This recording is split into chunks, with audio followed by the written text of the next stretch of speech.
All right. The Patronus. Ooh, that's blurry. There we go. All right. Harry and Hermione had meant well, Harry knew that Hermione meant well, but that didn't stop him from being angry with her.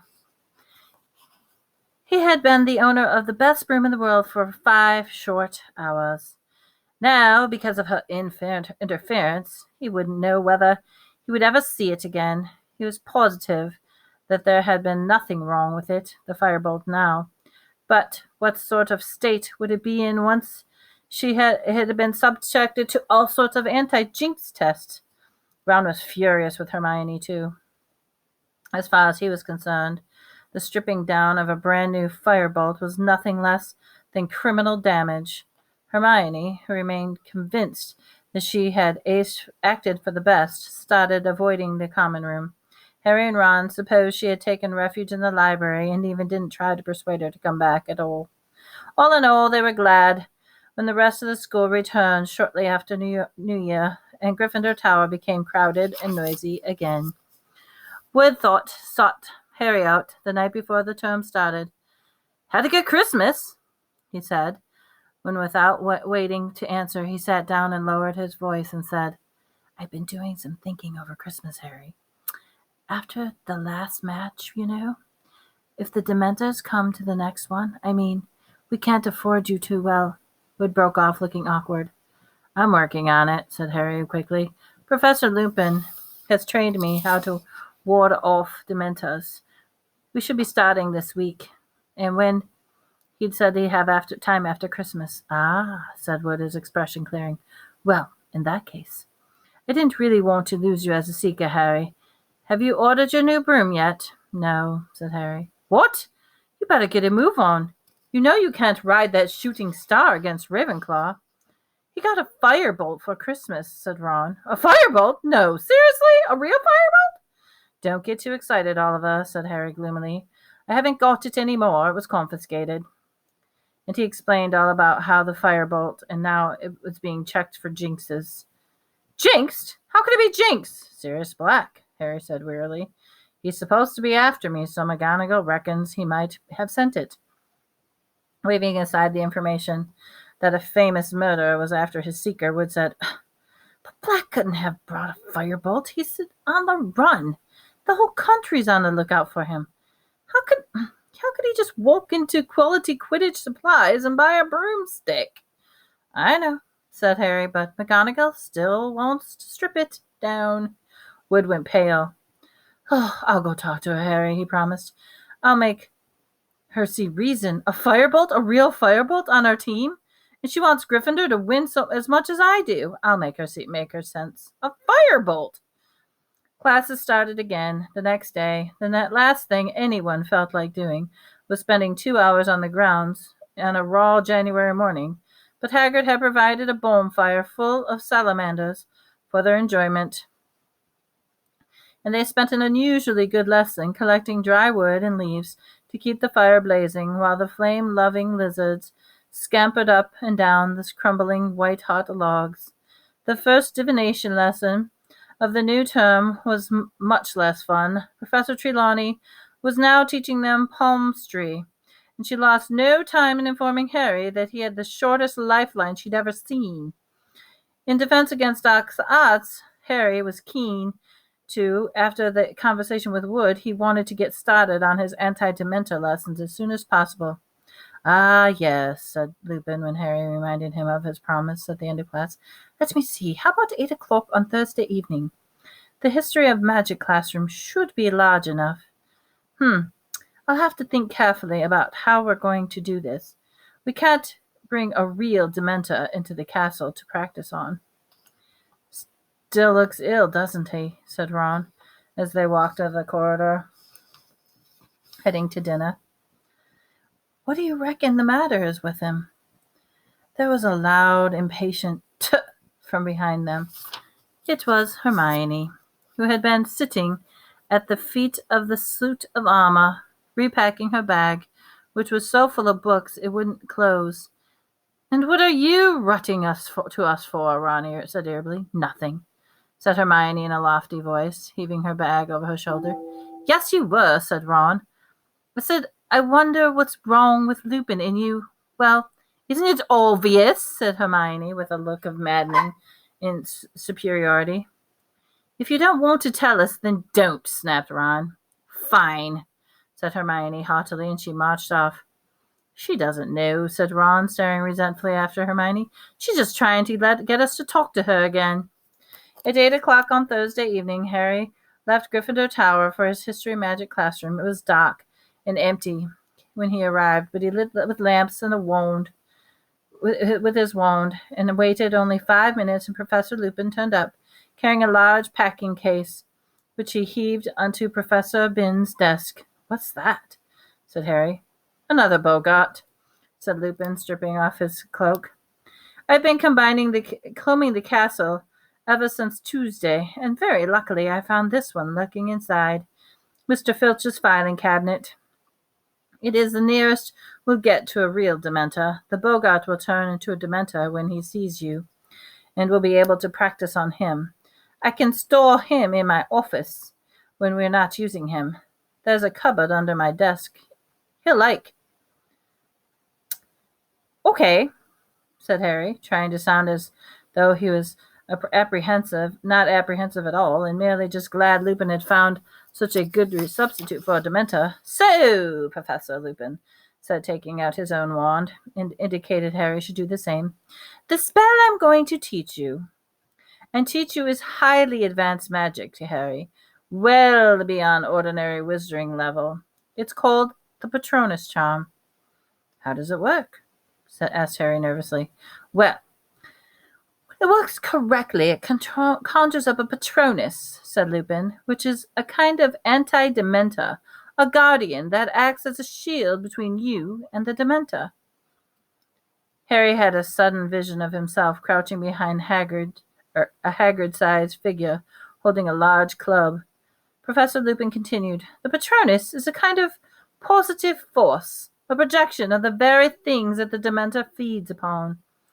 Hope, happiness, and desire survive, but it cannot feel despair, as real humans can, so the Dementors can't hurt it.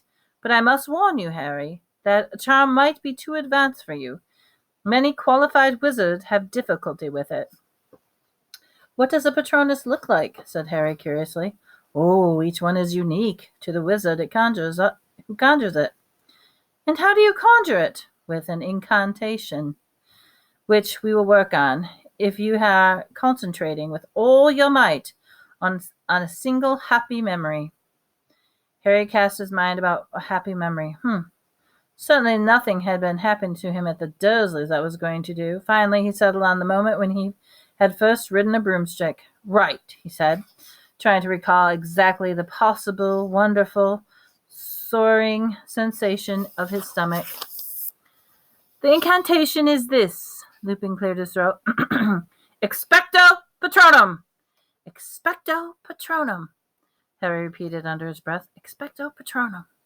Concentrating hard, are you? Happy your memory? Oh, yeah, said Harry quickly, forcing his thoughts back to his broom ride.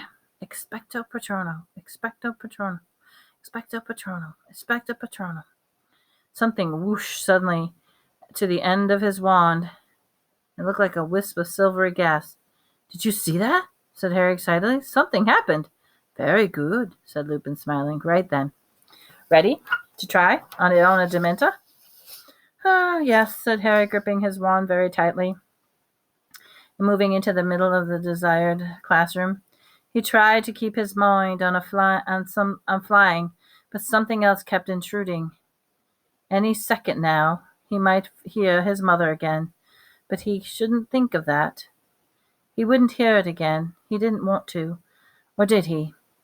Lupin grasped the lid of the package case and pulled. The Dementor rose slowly from the box. Its hooded figure turned towards Harry, one glistening scab, and gripping its cloak. Then the lamps around the room flickered and went out, and the Dementor stepped from the box and started to sweep silently toward Harry, Drawing deep, rattling breath, a wave of piercing cold broke over him. "Expecto Patronum!" Harry yelled. "Expecto Patronum! Expecto Patronum!" But the classroom dementor was dissolving. Harry was falling again, as though a quick white fog, and his mother's voice was louder than ever, echoing in his head. "Not Harry!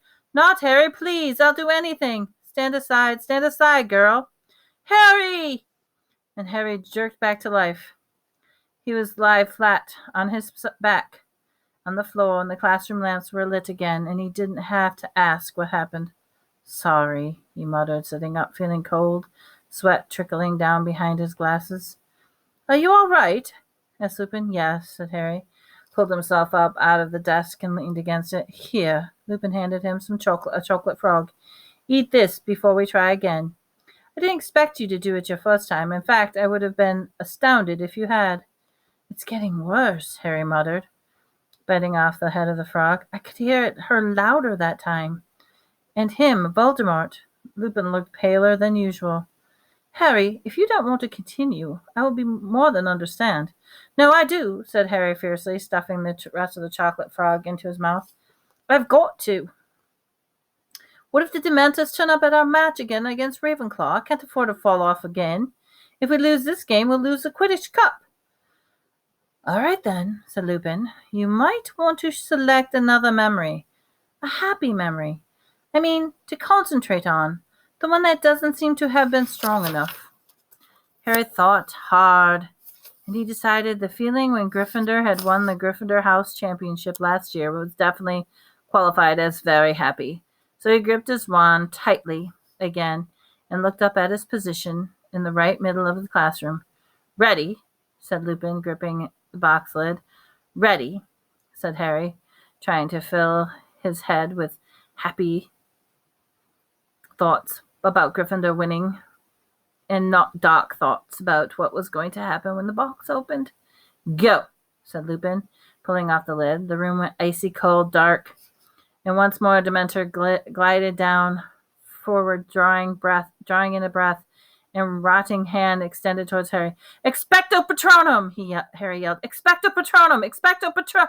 A white fog obscured his senses. Big, blurred shapes were moving around him. Here came a new voice, a man's voice, shouting, panicking. "Lily, take Harry and go! It's him! Go! Run! I'll hold them off!" There sounds like something rumbling in the room and the door busting open in a cackling pitch of laughter. "Harry! Harry! Wake up!"